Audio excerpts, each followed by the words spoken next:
Sebashayiwe yathi le ndoda ithi iBhayibheli yathatha indwangu yabathoba yabapholisa amanceba yagijima yayotshela uNkulunkulu yayotshela amakhosi athi amakhosi bakhipheni bathi mabafika kuBopholo bathi indoda ushaye public endoda ushaye public anikwazi ukusikhipha private ungabathemba abantu abaqolisa private ungabathemba abantu abaqolisele emakhoneni ube bakuhlazise public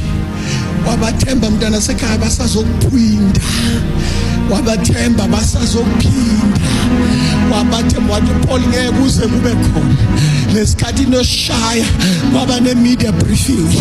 nababriefa nashaya phambi kwe-media briefing so namhlanje njengoba nisikhulula akube ne-media briefing nibatshele ukuthi niyasikhulula and nisikhulula ngezizathu ezithile ukube Paul azange ashaywe eFilipi ngaba ke kuFilipi chapter 1 verse 10 ukube Paul azange ashaywe eFilipi ngaba ke kuFilipi chapter 2 verse 8 ukube Paul